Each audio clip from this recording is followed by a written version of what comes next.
What is up, guys, and welcome to another festive episode of the Fresh Air Show.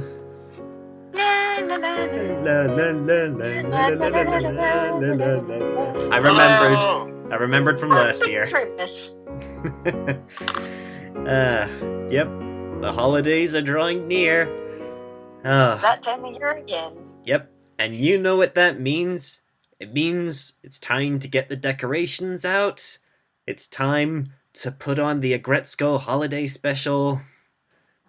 It's time to torture retail workers with Christmas music. And most importantly of all, time to start blasting Spidey bells again! Spidey bells, swinging through Midtown. Dudley, you must be feeling pretty tired of that. I'm good. So, how have you guys been since the last podcast? I have been okay. Yeah, same as usual, really. Well, Christmas is on the way, and you know what that means? Christmas stories! Yay! And to start off, I actually have a bit of a Christmas story to tell. Oh yeah? Yeah, think of it as a Nightmare Before Christmas, basically. Oh dear. Now, kids, nowadays the scariest thing you'll see at Christmas is probably the elf on the shelf, right? It's funny because my family has never had that. Like, What is the elf on the shelf? Okay, basically, I'm not sure where it started, but I think my gran had one as an ornament when I was a child, but for some reason that's the design it had. But basically, it's like this little rag doll of an elf wearing a red Santa hat and onesie sort of thing. Mm-hmm. And parents put it in the house on display somewhere, and it acts as a spy for Santa, essentially. And every night when the kids go to sleep, it will move about the parts of the house. Like on one day it will be on the mantelpiece. The next day it will be on Mummy's chair. The next day you'll open up the cereal box and it's there, staring at you. Yeah. Its empty, soulless eyes and that smile. And it's a convenient thing for parents to point at and say, he's the one who handcuffed you to the bed on Christmas morning. Oh, God. If only we had those, maybe Dad could have gotten away with it.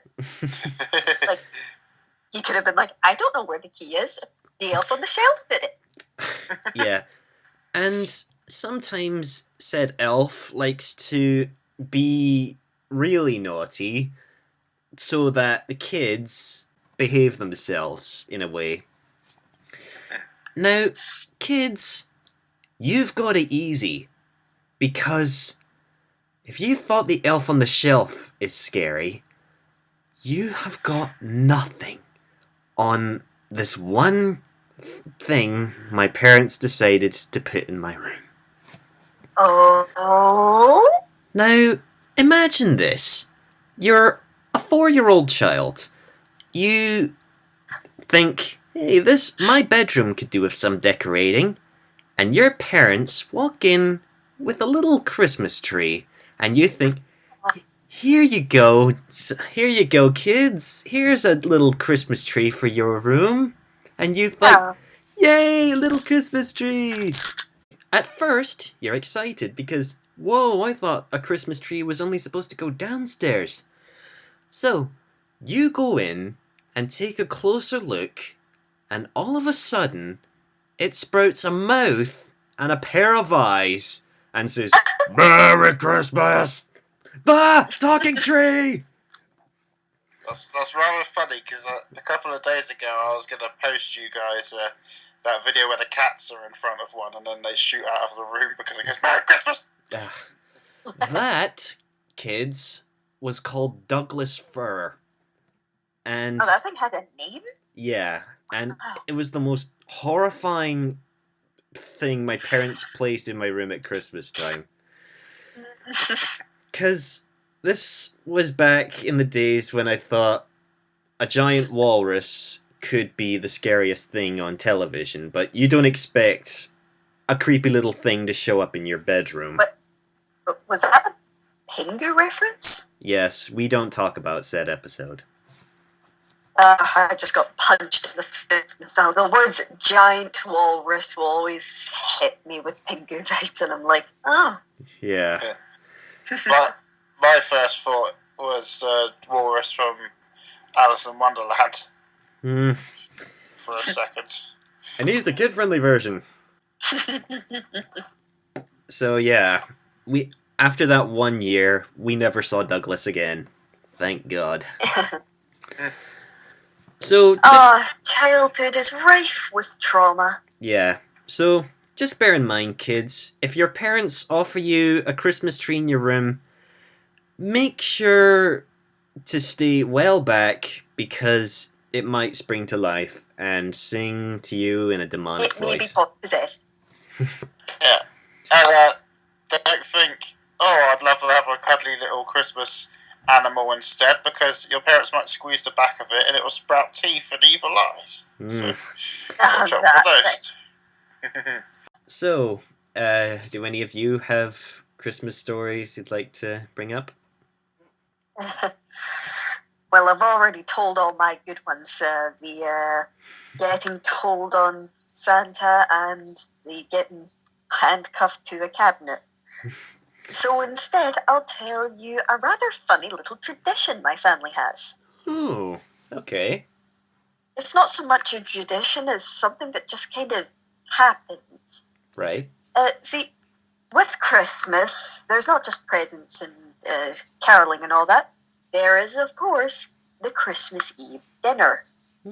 So, it's nice. It's got all the chicken and the turkey and the eggs and all that good stuff. And, of course, for the meats, there's the gravy. And my family has this nice little gravy pot. It looks like a cow. You've probably seen it on shops or just somewhere. It's got a hole in its back where you put the gravy in and you pour it out through the cow's mouth. I guess it's like that egg yolk separator where it looks like it's some person with a runny nose and you just hold it forward. Yeah, you basically tilt the cow forward and it's like it's vomiting out gravy, and it's my uncles have a field day making that joke. Like, someone will pick up the gravy and pour the cow, and I'll be like, charming. And we all go, Rico, Carlo, why? How could you do that? But that's not the funny tradition. The tradition is this strange phenomenon that happens every year. We'll be setting up the table, putting out the plates, putting out the napkins, putting the name tags, and there's that little someone picks it up, and without fail, every year it will somehow get broken. Like, every year a leg will get broken off. Like, someone will drop it, someone will trip and break it, something will happen. And the leg gets broken every year, a different one every year. Jeez. And at this point, we're not even surprised anymore. Like, we're more surprised that it doesn't happen, and that's only happened exactly once. It's honestly quite amazing. I remember the first time I did the cow breaking, when my trial into adulthood, I guess, the first time it happened. It was when I was coming down the stairs. We were living in an apartment building with my mum, and we were having dinner at a friend's house, and they were downstairs, so it was a bunch of ferrying a bunch of stuff from upstairs to downstairs. Right. I was carrying that little cow, being oh so careful, like maybe I will be the one to break the camel. I slip and I tumble head over heels down the stairs, boom, boom, boom, boom, boom, boom, and I just lay on the floor and I'm like, Oh no, please no, no, no, no. And sure enough, the cow's legs gone. And I'm just like, And I bet your brother was like looking over you like, I can't believe the gravy cow broke again. It was especially funny because I'd landed right outside the door of our friend's house where we were going to eat. Everyone heard me coming. Oh no. We're just in there being like, over there, Christmas. Yes, this dinner's going to be like, bum, bum, bum, bum, bum. Oh, that'll be Rowan. Oh, jeez. Because another tradition I have is that I was very clumsy as a child. Like, I wouldn't announce myself by going like, "Oh, I'm here now." You just hear a crash somewhere, and just a very quiet, "I'm all right." Every time. He heard me come. Yeah, and so my mum came out to see what the noise was, though she had an idea. And she just seen me on the floor, the cow in front of me with its legs broken off, and I was like, "Oh, so it's finally happened, huh?" And I was like, "Yeah." And that's the story of how of my first breaking of the cow. The girl that broke the cow's legs. And every year we just super glue the cow's legs back on, and we just go about our business. The family's just like, who else but Rowan? Do. It had happened plenty of Christmases before. Everyone's done it. My brother, my mum, my dad, my uncles, my other uncles, my aunts. It was only a matter of time before it happened with me. So, who's gonna break the gravy cow this year? I don't know, because this year we're actually visiting some relatives down in England, and I don't know if the cow is coming. Oh. I'm hoping it does, but I'm not sure. Alright. So what about you, Dudley? I can't really, like Rowan said, I can't really top much of the conversation from last Christmas, but my granddad's coach company where I live, we always do a Christmas dinner where they like go around and they pick up some of the elderly passengers who are frequent riders on our coaches, and some of the family goes with them, and we go to this place where they have like wedding receptions and they have Skittles there and stuff, like as in like bowling and things. But I immediately thought of the sweets when you said that. Everyone gets a bag of Skittles. And sometimes we do like bingo and things, but on a really rare occasion we've played this competitive sort of thing where you've got like a metal stick and it's got a string on it, and it leads... beat each other to death with it. Yes, elderly people just whacking each other for Christmas. As entertaining as that would be. You sit in a seat, you've got a stick with a bit of string, and on the far end of the room the string is attached to this little like plushie of a stegosaurus. And there'd be three of us with these things, and the idea is they'd go 3, 2, 1, go, and you have to reel it in like you're fishing. And whoever, and we had like, obviously it was pretty fun, and we rarely did it, but I always remember that as I don't know, I can't really remember if the other times were at Christmas, but I know the last time I did it was at Christmas, and that's quite fun. I wouldn't know what to call the game. Could you think of a name for the game? Stego-reel. Stego-reel, I like that. Stego-reel. Yeah. Just to sort of round this first segment off, I do have a bit of a tradition that I have started doing in recent years around Christmas. And what's that would be making chocolate chip cookies. Oh.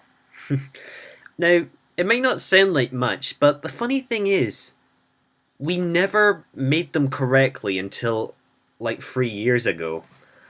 Because ever since I told my mum, like 6 years ago, I want to make chocolate chip cookies for Christmas, and I wanted to follow this one recipe, and if you want to figure out that recipe for yourself, it'll be in the description below. But my mom would always say, "Oh, this mixture's too thick, let's add in some milk," or "Oh, this is too much flour, let's just half all the ingredients," and every little thing like that every year, and the cookies would just turn out completely different every year until one day when my parents were at Christmas shopping. I finally followed the recipe to a T, and yep, I made them perfectly. And so Nice. and so when my parents came back in and they tried them for the first time, they were like, "Where have you been all my life?" So yeah, That's cute.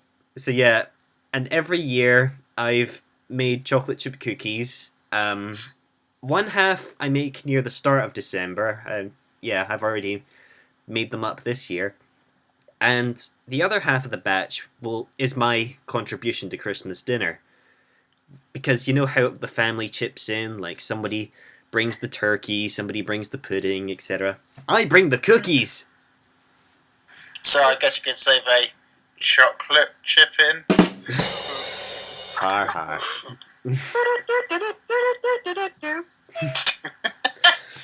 All right. Oh, that godly. Your cookie story reminded me of something that could go all the way back to our embarrassing moments conversation, because for a while there, like, I've known for a while now, to be fair, but later than I should have done, I found out, like, free from cookies and free from all this and that, like gluten-free stuff and things. Yeah. Well, I always thought free from chocolate chip cookies meant they were free from chocolate chips, as if to say there weren't any chocolate chips in them. So I thought, wait. So I was kind of like, why would you advertise the fact that your cookies didn't have chocolate chips? Free from chocolate chip cookies. It's like, well, they're not really that special, are they? I don't think. Yeah, I guess not. Ho ho ho! Merry Christmas! You know, does anyone actually watch TV between Christmas Day and New Year's? Oh, definitely. Because it seems to me like television just turns into the TV equivalent of, like, the darknet, because there are so much random things that just pop up around Christmas time and New Year. Oh, yeah? Like, why is it that between Christmas and New Year, why is it that we see shows like The World's Strongest Man? Like, why is that significantly airing on that day? No idea. Strange.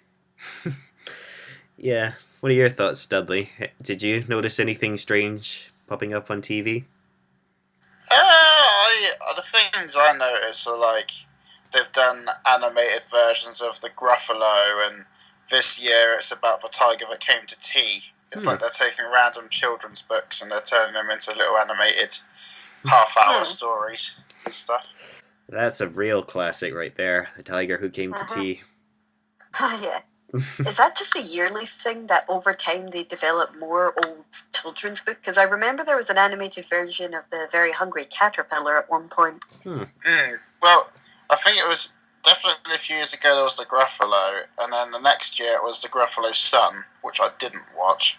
And now this year it's the tiger that came to tea. I know there was a Hungry Caterpillar one. Another thing that I saw pretty recently, which I thought was pretty strange, but also amazingly cute, was the annual rubber duck race. Oh. Now, for those of you who don't know, I love ducks. All right, I love rubber ducks. They're just too cute for words in my mind. And either this is a new show or it's been around for a long time, but it's just the idea of, like, you've got like this mile-long water system or something, and everyone contributes like a different rubber duck, and each one has a certain theme to them. Like, you've got you got one that looks like Robin Hood, and you've got one that looks like Freddie Mercury, and they all have just duck-based pun names. I know my uncle and aunt have a Harley Quinn rubber duck. Well, Quack. But you can't deny if you had the chance to go, that you wouldn't, right? You would want to get I involved. mean, it's just, I probably see it myself, because it's a mild long stream. You just spectate all these little rubber ducks just floating down, and whoever makes it to the finish line first is the winner. 'Cause- It's our equivalent of Winnie the Pooh and Christopher Robin playing sticks and like dropping it on the water and then watching it, so which stick goes furthest. And it also reminds me of, I can't remember which country, I want to guess it's Japan, I'm not sure, but like they make like paper yachts to put on the water and they have candles on the back of them, and I saw it at a Top Gear special once and it looks really pretty. And like, Yeah, that I'd love sounds to like see something that. they do. Yeah. I immediately get thoughts of Kubo and the Two Strings, because they do have a scene like that in the movie. Uh-huh. But going back to the subject of television, it's like a good few years ago, what did you have over Christmas? Obviously, all the adults like their EastEnders specials, where I can guarantee that every Christmas Day EastEnders has someone being murdered because it ups the stakes. Or they had the Doctor Who Christmas specials. New Year's Day had a Christmas special. This year's going to have one. They had Wallace and Gromit: A Matter of Loaf and Death, which was on around the same time Gruffalo came out, and I always have a nostalgia for stuff they put on at Christmas. It's good stuff. Yeah, the very first Doctor Who episode I ever watched was on Christmas. It was the one with the mannequins coming to life, busting out shop windows. The Autons, yes. Oh, so it wasn't a Christmas episode, it was just on at Christmas, I'm assuming. Well, Yeah, something like that. and I do reactions to this stuff, I should know. So, yeah, a lot of strange things pop up around Christmas and New Year on TV, but at the same time, it's the only time you get to see very classic Christmas specials. Like, every year or so, I always make sure to watch The Snowman on Christmas Eve. It's just, I saw it on VHS. It's depressing, of course, but I keep coming back to it. I always have a nostalgia for the Muppet Christmas Carol, because that always That's finds... a good one. Yeah. The snowman was the staple in my household So, every year. so much so that the Snowman himself starred in the semi-sequel Father Christmas, and also in his own official sequel, The Snowman and the Snow Dog. Oh, that was Yeah. good. That is really sweet. I won't spoil it, but I recommend it. That is good. Yeah. Yeah, I was a bit iffy about it because the last one ended in such a morose note with a lot of symbolism and stuff, and to bring it back was kind of... But I haven't seen it, so I can't judge. No, well, I didn't see the Father Christmas one, but this one, the dog one, has the same feels, I'd say, as the original. It's pretty good. Yeah. Another... I brought it up before, but I also tend to watch Father Christmas, which is... It's nowhere near as good as the original Snowman, but the reason why I watch it is to count how many times Father Christmas says the word bloomin'. I count it every year. It's at least 76 times. Open presents. Yeah, that's just not Father Christmas. That's just a grumpy old man who dresses like Father Christmas and somehow has He's a flying mall reindeer. Santa. Santa walks up to a kid, he goes, "Birds are singing, flowers are blooming, on days like this, kids like you." So, I'm going to say. Yeah. Peace on earth, Dudley. Well, let's change this to maybe another. I don't know. I wouldn't say this is a controversial Christmas movie because I love it to bits. Jim Carrey's The Grinch. I can't help but love that. Why? I love it. I don't care what Nostalgia Critic says, and I'm a Nostalgia Critic fan, but it's hilarious, and I love it. And I like the original as well. It's just great. Well, surprisingly, I'm on critic's side.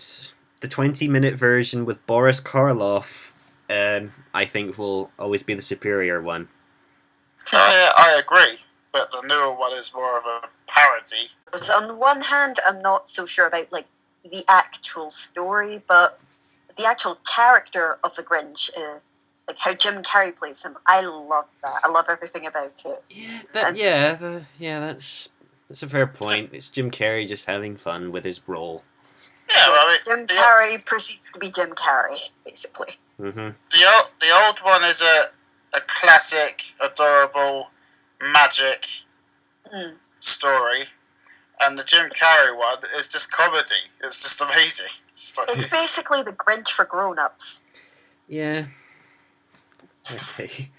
Well, whatever you watch this year, let's just hope it's in the festive spirit. Now, what channel is that rubber duck race on? Ho ho ho! Merry Christmas! Well, it's December. It's time for the last year's segment of the month's most ridiculous headlines. Dum, dum. Alright. In this month's news, Cadbury's have released a Dairy Milk Christmas Cottage kit, giving the gingerbread house a run for its money. Nice. Oh. Am I the only person here who hasn't eaten gingerbread? Oh, really? I don't know why. It's just... I think I tried them at one point and just wasn't impressed, but... this actually looks like something I would eat. Well, there's gingerbread as in gingerbread men, and there's gingerbread cake. And both are nice. But yeah, you should try gingerbread men, they're pretty good. I'll probably try them again at some point just to see if... Yeah, the good stuff gives you a little ting on your tongue. Yeah, and if you really want to do the Christmas biscuits, then you should make gingerbread one of your specialties. Chocolate chip ones or something. That would be nice. Alright. So yeah, I just thought that was fascinating. So, alright, here's the next headline. Arby's, the American fast food chain, Arby's are making meat-based vegetables to rival plant-based meats. Huh. You see, vegans? We can do it too. My first thoughts were Heston Blumentine, who does, if I pronounce that right, who made a show on, like, I don't know if you've seen some of the stuff he made. Like he made a giant fried breakfast that was cake, and he's done let's just say what he made body parts that shaped like food, which was a bit of a weird episode, but it's quite a funny idea. I'd say look that up if you want to learn anything about that. So yeah. One of the best examples I can see from Arby's meat-based vegetables is, in the similar way that people make sausages, they've literally just made like these hot dog-looking things in the shape of carrots. So, just imagine walking around with that out in the streets. Like you buy one from a vendor, like, what is that guy doing with a carrot in a bun? Oh, you'd be mistaken, sir. It's still a hot dog. Nom, nom. It's amazing what shapes you can make. Veg meat. I saw a really cool video recently where someone made this life-size cake that was meant to look like an alligator, and it actually looks like a real alligator. I'd say go look. I'd recommend seeing it. But it's just amazing what you could do with designs and things these days, isn't it? Wood cuttings and food and Yeah. all that stuff. Mm. Alright. Here's the next headline. A circus now uses holograms instead of live animals for cruelty-free experiences. Future. This is how the Star Wars holiday special starts, people. Nope, no, we don't talk about that one. Now, in my mind, circuses have been slowly getting worse and worse as time goes by. Because you're not allowed to use exotic animals like lions and elephants because it's animal cruelty. You can't use clowns because over half the population are scared of them. So, what next from the circus is going to be bumped off? Strongman because it promotes steroids. That's bound to be the next one, I guarantee it. Nothing with fire, nothing with heights, nothing with... So yeah, a circus that uses like moving holograms of like horses and elephants to replace physical animals. So, yeah. The future is here.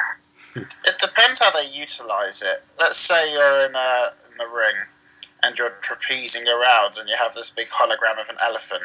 It represents how high over it you could trapeze. Like if it's the size of an elephant, maybe, or stuff like that. But So yeah, depending on how they're animated, whether they're meant to be realistic or are somewhat cartoony to make them stand up and rear up and do all sorts of ridiculous things. Like, I'm just imagining that scene from Madagascar 3 where the elephants are on display and they start shooting fire at their trunks. Who knows? That might happen someday with these holograms. as long as they're not pink elephants, it's alright. Oh god. Anything but the pink elephants. Note to self. Note to self. See the 2019 Dumbo. See how nightmare-inducing the pink elephants are now. Has anyone actually seen that yet? I'm going to soon. Yeah, I haven't either. I don't plan to. Nah. Alright. I'm tired of giving Disney my money. Okay. And finally, here's the last headline that I have. A man tried to disguise himself from the police by wearing glasses. Clark Kent, is that you? Dang it, I was going to make that joke and stop myself. Now, when you actually see this guy's mugshot, the glasses don't do him any good because the thing he should have been disguising himself by was by sellotaping his ear to his head. Man looks... Yeah, I saw the picture you sent. Man looks like a teacup. Yeah, because it sticks out like the cliffs of Dover. Just, of course, police are going to recognise you. I think that's him. He's got a sticky out ear. Carl, rookie mistake. This man is wearing glasses. That can't be the same guy. Are you sure, boss? I'll bet my bottom dollar, Carl. There have been times where I've been so used to people wearing glasses that if I ever see them without, I have to second guess myself if it's them or not. And it makes me think, okay, if I see a Teenage Mutant Ninja Turtle with a trench coat, I'm going to recognise them.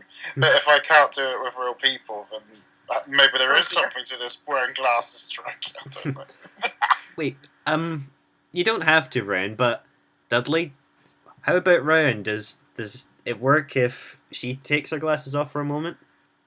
I was going to suggest that, but I think there were times at Comic-Con where she didn't wear her glasses, and I could definitely tell it was her still. But that kind of helps when you're dressed like Alice Angel, I guess. Ta-da! Yes. It has no effect because I'm used to what you look like without your glasses. I guess that helps. That's true. Oh, God, the listeners are going to be very confused about what's happening right now. Well, yeah, I have just removed my glasses and pulled out my hair from my ponytail, and I am an entirely new person. Well, I'd like listeners to leave an honest comment and say, are they in the same boat as me, or am I just the odd one out when it comes to that? I don't know. So, yep, those are the month's headlines. Or the year's headlines, I should say. Ah. Ho ho ho! Merry Christmas! Now, considering some of the stories that we tell can be a bit dark, but for this podcast, in the spirit of Christmas, I'd like to end it off with something good for humanity. So, in the spirit of the holidays, I thought, why not talk about the most generous acts we've ever performed in our lives? So, to start us off, I'm going to tell you the story of my most generous act. Now, this is just a little FAQ for my parents for our parents if they ever think, oh, our children aren't going to amount to anything, they're never going to do anything good with their money. Well, to that I say, ha! Because this story took place during my most recent trip to Africa back in 2014, I think. And it was the last day of our holiday, and we were out in this shopping complex where we were doing our last few bits of shopping. And my mum and dad decided to sit in the bar to enjoy the last atmosphere you can get in Africa. And for the sake of this story, I want to point out that during our trip to Africa, there were a lot of street beggars out there. Now, I think we encountered at least one per day out in the streets, wherever we were driving. And you do kind of feel sorry for them, because there are some walking around with one leg which may or may not be tied to their pelvis, but you can't help but give them a bit of spare change here and there, you know? Mm-hmm.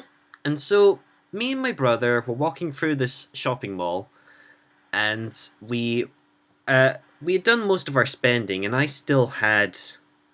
I couldn't think of what to buy next, so I was left with like 50 or so African pounds in notes. I'm not sure what the currency's called.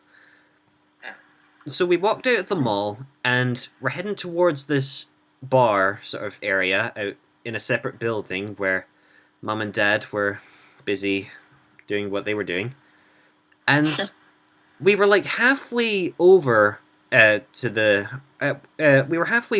bar, and walking towards us is this casually dressed African man, and we just thought, it's one of the locals. I'm sure he's pretty busy.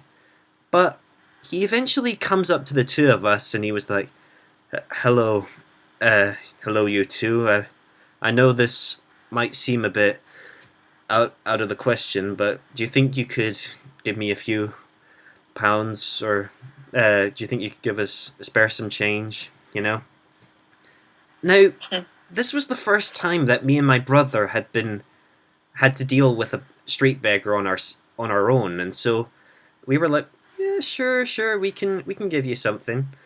And so we start fishing for our wallets, and I see the remaining £50 or so that I had left in my wallet, and I was like, you know what?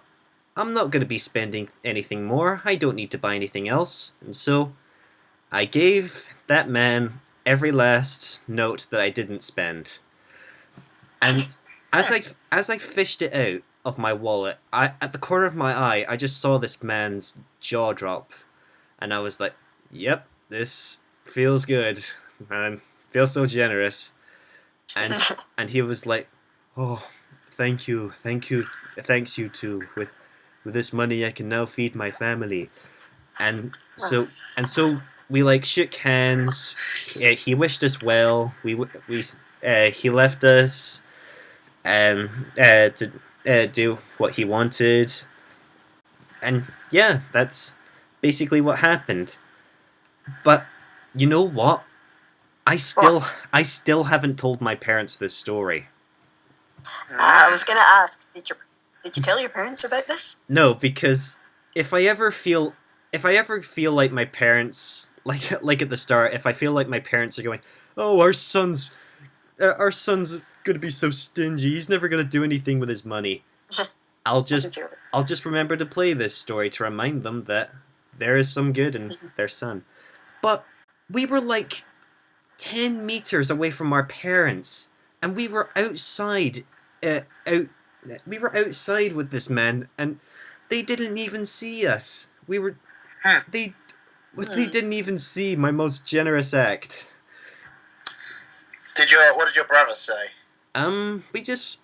We were just like, we just gave a man everything he could want, I guess. So, yeah. And surprisingly, I don't remember much after that, but I definitely remember the event. Not to be the depressing one, but I actually kind of sincerely hope that he really did need that money, and he wasn't just some guy going around asking for money, but he was actually fine. Well, again, it was the first time me and my brother had to talk to a street beggar. So, yeah, we just gave him what he requested, and yeah, everyone's happy. Yeah. I'm gonna just say that he really did need that money and keep myself happy. So good on you. Good on you. All right. I'm going to assume that he went wide-eyed because he was genuinely happy about it. You know, like, well, I mean, anyone would be happy about it, but you know what I mean? But, yeah. He wasn't like, "Oh my God, this kid's dumb." Nah. So. Nah, I'm gonna uphold the belief that he genuinely needed that money and he was really grateful for it. Yeah. So, what about you two? What's the most generous thing you've ever done? I don't know if this would be as good as charity, but I have a story to tell, and I'm kind of proud of this because I can't think of another example. So, as you two know, I recently went to the London Pokemon Centre. Yeah. Okay. So we went there, we had the queue up, we got there about 12 o'clock midday, and me and my mum queued up separately in the same queue for 5 hours to go into this shop. Like, just counting down the minutes, walking around the shopping centre, like round two corners. And I finally got in there, and everything that I could have possibly wanted, save for a poster I managed to get, was out of stock. Ouch. Everything that was left in there was like the basic stuff, like plushies of the starters and stuff like that. So I was absolutely gutted. So, but I noticed something in the shop. In the shop, there was this giant Pikachu plushie that was about, I want to say, because I'm terrible at measurements, let's say 120 centimeters in height. Like, it was pretty big. Right.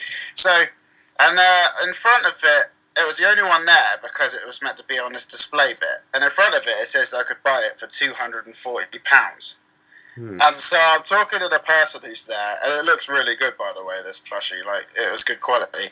And they said, I thought, you know what? I've queued up for 5 hours. I didn't get anything I want, so I want to try and buy this. Jesus. So I walked up to because I thought I better leave with something, otherwise it was all for nothing. So I walked up to the woman and I said, could I get one of these, please?" And she was like, "Oh yeah, sure." And they said there's only like 5 of them a week or something. So if you think the shop was only open for a brief period, there would have been like there was probably like 30 in existence. So I thought, oh my god, that would be cool to say I got that. And as I'm talking to this woman, this other girl walks up to it and hugs it and picks it up to buy it for herself. And so, and the woman, and she turns and sees us, and the woman I was talking to says to her, "Oh, I was just talking to this gentleman about him buying it." And I thought, you know what? I don't want to pay £240 so much, but I think she's got it. And I thought Pokemon's all about sharing and caring. And I thought, I'm just going to say, you go ahead and take it. I've had a absolutely rubbish day, but I thought you could see her hugging it there, and I thought, you just have it. As long as the kids are happy, that's what counts. Well, she was about 20 or 21, something like that by the looks of it. Okay then. Oh, well then. She was about 5 years younger than you. Oh, it would have been a much sweeter story if it was like a 5-year-old. Yeah, that's what I was thinking. I mean, if I said no, I'm taking it. That was... Yeah. So, I wonder if you're going to go back there some other time. Maybe you'll get another Mimikyu. Yes. So, what about you, Ryan? What's the most generous thing you've ever done? It's really funny. I actually can't remember a lot of anything like that, because when you send out the message, come up with something like that, and I was like, I am possibly the most stingy person I know. And it's now I'm hearing a story about you giving a bunch of money to a guy who needed it, and Dudley giving up something he desperately wanted for someone else just to make them happy. And I'm like, I'm a terrible person compared to these two. Because the only thing I could think of when I was like 5 or 6 or something, me and my brother were messing around in the kitchen. Do either of you know what a mortar and pestle is? Yeah. Yes. Yeah. Okay. So we had one of those, and we were looking at it like, oh, this thing's kind of cool. We were looking at pestle, and we had we found on the shelf a whole nut of nutmeg. It was like, oh, this thing's supposed to be spicy and cool. I wonder if we can grind that. And my brother put it in the mortar. He picked up the pestle and he went for it. He went like, boom, and the pestle shattered. Oh no! And there was just like that moment of silence where you realize, where like it's that silence where, like that silence you do where you think, okay, maybe if I'm really quiet, time will turn back, and that won't have happened. Yep. Obviously, it didn't. Ronan had my brother had this broken pestle in his hand, and he just slowly turned to me, his eyes full of panic, because this belonged to my dad, and he liked that thing. And I don't know why I did this, but I was just like, bro, I'll take the fall for this one. Oh. And he was like, oh, thanks. I probably got off easier, and Dad comes home, and I'm like, Dad, I broke the crusher thingy. Crusher thingy. And I just wanted to be Bam Bam from the Flintstones. Bam Bam. Yeah, and he was just like, my dad was just like, well then, I don't think I even got in much trouble for it. I think I got off easy because he kind of expected that from me at this point, because I was a very clumsy child. I was breaking everything, tripping over things, and I think Ronan would have gotten it worse because he's older and should be more responsible, quotation marks. Yeah. So yeah, me taking the fall for that probably was like the lesser of It's just- it's evils. just- Yeah, that's a great example. It's Taking just- the fall for your brother. I can't help but laugh at that. It's just such a funny image. Like, like you, I like wonder- Ronan trying to Yeah. crack this hard nut and just. Uh-oh. It was at that moment. Yeah. She knew it was backed up. But yeah, I wonder if Ronan even remembers that. I have a feeling that if I brought it up to him now, he'd be like, "Don't remember that ever happening." But Yeah. I remember it very clearly. He was just holding the shattered thing and looking at me, his eyes full of panic, and I was just like, "I'll take this one." Yeah, my brother's like that with a lot of the stories I tell. Well, anything else you want to bring up before we bring this podcast to a close? Nope, don't think so. I think I won't go into lots and lots of detail about it, but I can't end this without expressing my excitement for Rise of Skywalker next week, because the next time we talk will be next year, so Yep. I've got to say I am excited. Yep. Rise of Skywalker and Frozen 2, they're on my watch list this year. Yeah. Ooh. But this is far from the end of good movies. I mean, just look at what's coming out in 2020. You've got a new Ghostbusters movie. I saw the trailer for that today, that looks good. Yep. Iron Man's Robert Downey Jr. is now Dr. Dolittle.